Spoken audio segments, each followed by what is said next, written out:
अस्सलाम वालेकुम। इस लेक्चर में हम आज सीखेंगे कि कंडक्टेंस होती क्या है, टोटल रेजिस्टेंस क्या होती है, पैरेलल सर्किट्स में हम टोटल रेजिस्टेंस कैसे निकालेंगे, उससे हम टोटल कंडक्टेंस कैसे निकालेंगे। तो कंडक्टेंस होती क्या है? कंडक्टेंस मतलब रेजिस्टेंस की उलट होती है। रेजिस्टेंस मतलब किसी चीज़ को रोकना, रेजिस्ट करना। अभी करंट की फ़्लो को रेजिस्ट करना। अभी इंसुलेटर हैं, वो करंट की फ़्लो को बिल्कुल ही रेजिस्ट करते हैं।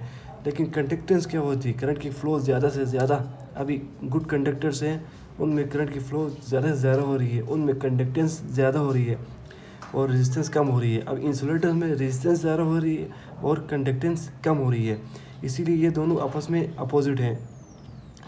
तो हम जब आर टी निकालेंगे उसके अपोजिट 1/RT कंडक्टेंस के इक्वल होगा, उसके रेसिप्रोकल लेंगे तो वो कंडक्टेंस आएगा। अभी हम देखते हैं कि पैरेलल सर्किट्स में हम जब दो या दो से ज़्यादा रेजिस्टर्स लगे हों तो हम उसका आर टी कैसे निकालेंगे। दो सेम रेजिस्टर्स हो या तीन सेम रेजिस्टर्स हो, हम उसके आर टी कैसे फाइंड करेंगे, और दो पैरेलल में हो तो वो हम कैसे करेंगे आर टी फाइंड।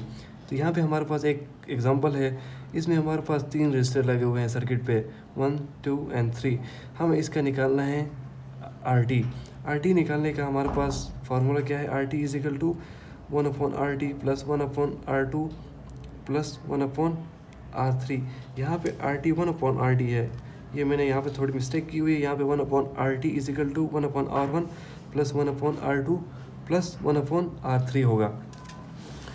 अभी R1 हमारा कौन सा है? यहाँ पे 1/RT, यहाँ पे 1/RT हम लिखते हैं। 1/RT इज इक्वल टू 1 पहला रजिस्टर, दूसरा रजिस्टर, तीसरा रजिस्टर। उसके बाद हम इन तीनों की LCM लेंगे। LCM हमारे पास आई 200, 5 4 times 4 1 times 4, 100 2 times 2 1 times 2, 200 1 times 1 1 times 1। 1/RT is equal to 7/100।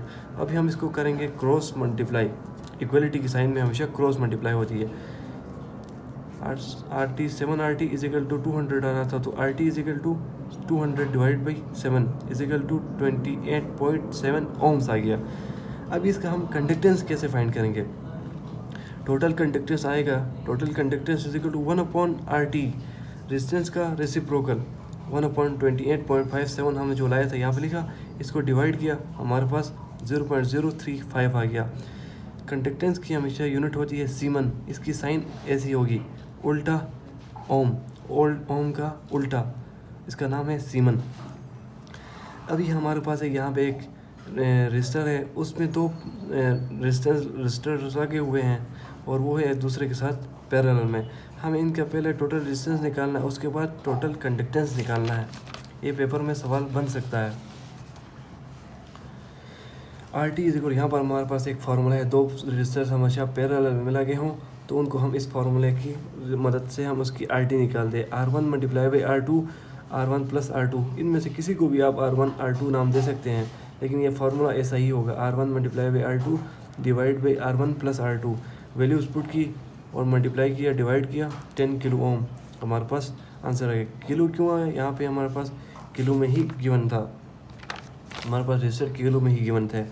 हमें अब इसकी टोटल कंडक्टेंस निकालनी है। कंडक्टेंस हमने समझ लिया था कि हमें पता है कि 1/RT के इक्वल होता है। हमने लिखा 1/RT is equal to 1/10 multiply kilo की मल्टीप्लाई 10 की पावर 3। मैंने इसलिए लिखी, यहाँ पे किलो था, तो अभी हम डिवाइड करेंगे तो 0.01 मिली सीमन्स आएगा, मिली सीमन। अभी लास्ट एग्जांपल हमारे पास ये है, सेकंड लास्ट।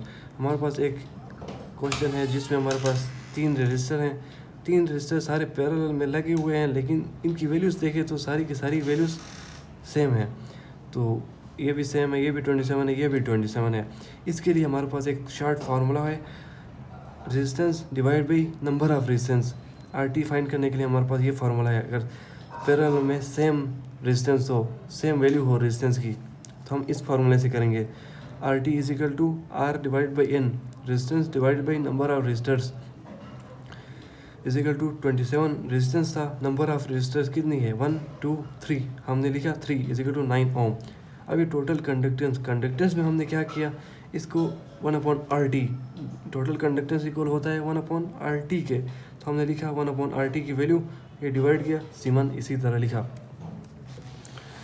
ये थोड़ी हमारे पास एक थोड़ी सी कॉम्प्लिकेटेड मतलब थोड़ी सी अनसोल्व है, हम इसको थोड़ा घुमा फिरा के सोल्व करेंगे। ये हमारे पास एक क्वेश्चन गिवन है जिसके अंदर हमारे पास 4 रेजिस्टर्स हैं, ये दोनों पैरेलल में है, ये दोनों पैरेलल में हैं। तो अभी हम क्या करेंगे, इन दोनों में वो 2 रेजिस्टर पैरेलल हुए तो हमने फार्मूला लगाया था, वो वाला फार्मूला लगाएंगे, R1 multiply by R2 divide by R1 plus R2। इसी में भी ये फार्मूला लगाएंगे। मैंने इसको R1, इसको R2, R3, R4 नाम दिया। पहले मैं इन दोनों पे काम करता हूँ। इन दोनों पे मैंने R1 मल्टीप्लाई बाई R2 किया, 2 सेम रेजिस्टर से हमने लिखा इसका 2 सेम ये वाला फार्मूला अप्लाई किया, R डिवाइड बाई N वाला, और दूसरा वाला नहीं किया। यहाँ पे 2 सेम रेजिस्टर से सेम थे, मैंने एक लिखा, divide by number of resistance 2 लिखी, 600 किलो ओम आ गया। ये दोनों भी सेम है तो हम R डिवाइड बाई N वाला फार्मूला लिख सकते हैं। अगर दोनों रेजिस्टेंस सेम हो और दोनों पैरेलल में हो हम तो R डिवाइड बाई N वाला फार्मूला लिख सकते हैं। RT फाइंड करने के लिए ये दोनों सेम थे तो एक वैल्यू मैंने लिखी, divide by number of resistor, 2 resistor थे तो मैंने वो लिखी, is equal to 300 kilo ohm. अब इन दोनों को वैल्यूज़ को मिला के मैंने यहाँ पे एक सर्किट बनाया। पहला हमारे पास एक था 600, ये पैरेलल था, इसके जो हमने वैल्यू निकाली 300 किलो ओम। अभी हम इन दोनों को हमने यूज़ करते हुए हमने टोटल रेजिस्टेंस और टोटल कंडक्टेंस निकालनी है। टोटल रेजिस्टेंस के लिए हमने क्या किया, यहाँ पे R1 multiply by R2, R1 plus R2, ये दोनों मल्टीप्लाई किया 1,80,000 और ये प्लस किया 900, तो इन दोनों को डिवाइड किया 200 किलो ओम हमारा फाइनल आंसर बनेगा RT का। लेकिन G हमें फाइंड करना था, G हमारे पास था 1/RT is equal to 1/200 kilo ohm, तो 5 ये बन गया माइक्रो सीमेंस, क्योंकि यहाँ पे 1 किलो था और इसके साथ 200 भी था, इसको हमने रीअरेंज करके माइक्रो और इसकी यूनिट सीमन हमने यहाँ पे लिखी। Thank you.